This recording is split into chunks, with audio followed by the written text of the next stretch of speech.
Amalfi shoreline. The voices outside were speaking French, maybe some were Spanish, but we couldn't see anything. I have seen Macedonia on the map, and they say but I was asleep. We waited in Alexandria for 3 months. There are so many kittens on the island. There are no signs on the water, I couldn't tell you. A map is a thing to tell you where you are going. Where you have been. Where you are right now. A map is a drawing on a piece of paper that tells you where safety is. A map is a blue dot on a cell phone screen. A map is a rumor you heard that there is a man who sits in the park wearing a red hat. He can get you papers.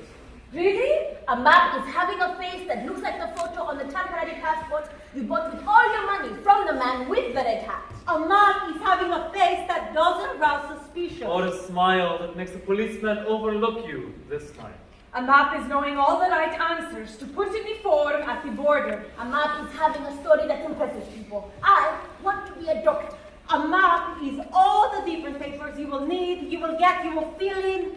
10 maps. I once had a map hand-drawn in ink that has now washed away. Just a blur of what I wanted. A map is every time you can say to someone where you want to go. I have an uncle who drives a taxi. He can get you anywhere you need. After all, he got himself to the city and became a taxi driver. British, if he couldn't run so fast. Weren't his parents born in British Somaliland? Don't make it complicated. The British made it complicated. Somebody told me football is a religion here. The players are their gods. But sometimes they are calling the football players monkeys. Balotelli was crying when they threw bananas. I cannot play as well as them. I am no god. I wonder what they would call me. Yeah. I have a full deck of SIM cards. I plug each of them into my phone and talk to a different country.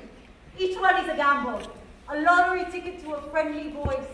I keep all my papers on my phone, pictures of passports and driver's licenses. I have the Bible on my phone. God could tell you where to go. God got me this far. I grew up with holy books.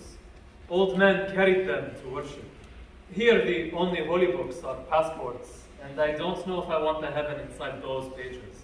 Maybe the only map I need is the Lord. And an immigration officer who believes in the same Lord you do.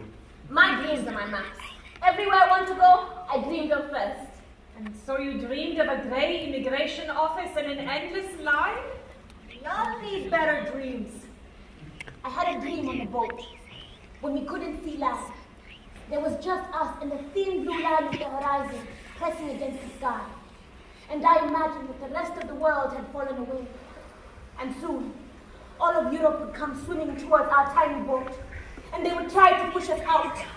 And we would ask them each in turn for their papers to join us on the orange raft in the middle of the blue water.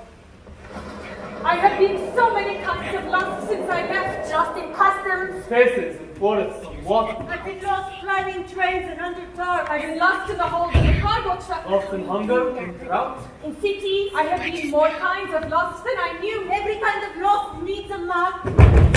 I have been keeping a list of my debts. I owe 17 to the neighbor whose sneakers I borrowed. She won't be needing them, but still. I owe the man who told me that the water would carry me if I let it. I owe the breath in 16 people's lungs who took turns blowing into a raft between whispers.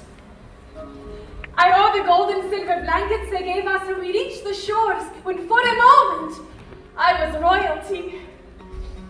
I owe every one of my uncles who scraped together stories to use at each and every border. I owe my mother for the food she prepared. It only lasted a day, but it will feed me for so much longer. I owe every stranger who smiled at me when I was wearing second-hand clothes. I thought for a moment you had recognized the shirt I was wearing as once yours, and that was almost as warm as home. It isn't there anymore, I said.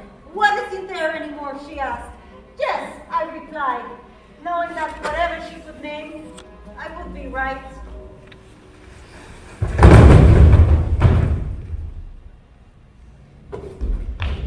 There are so many kinds of soap here.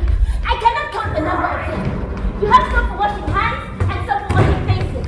You have soap for washing hair and soap for washing bodies. You have soap for washing plates and soap for washing bowls. You have soap for washing plates and soap for washing bowls. How many more things must you have to need this much soap for them? And how dirty must your things be? I imagine giving some of this soap to my grandmother. She wouldn't know what to do, but she would do it cleanly. My grandmother was a mop and a clock. If it was 4 p.m., she was watching a story. She was in our living room, in our village, in our country, Watching her stories in an old pink robe that was as soft as inside a goat's ear. So we knew when and where we were back then, when the television broadcast such things. It is time of great struggle for all of us, with the challenges and terror.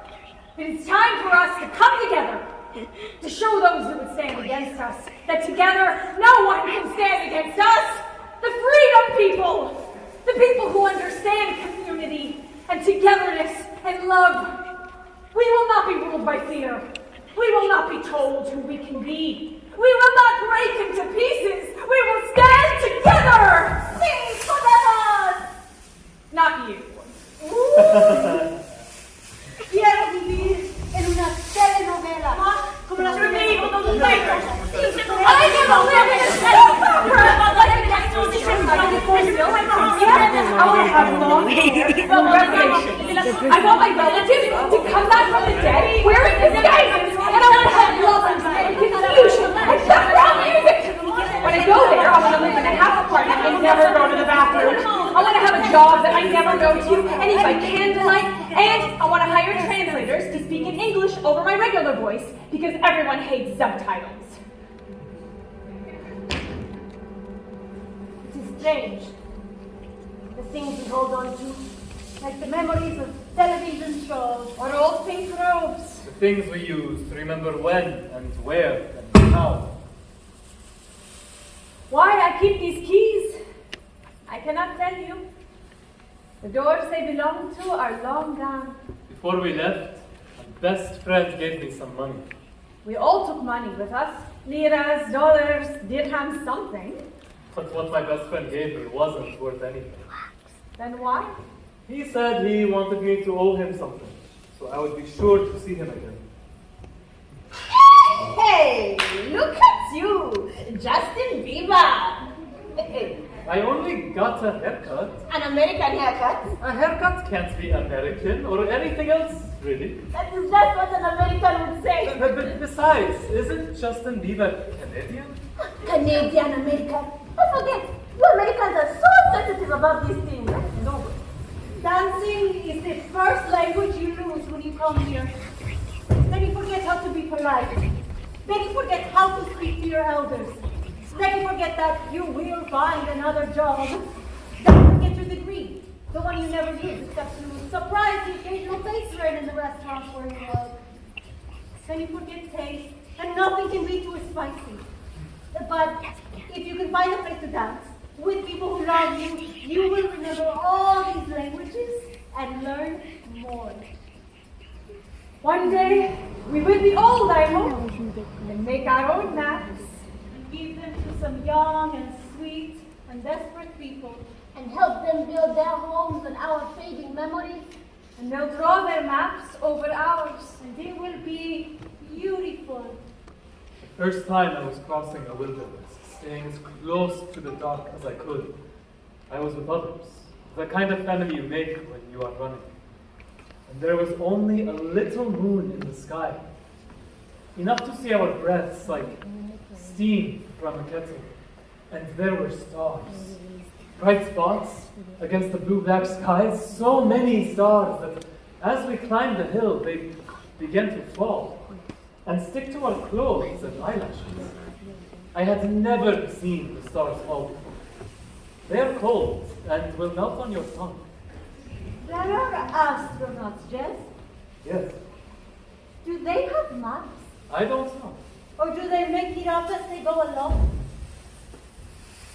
The blankets they give you when you land on the beaches, the gold and silver ones, they were developed by NASA, you know, for space travel.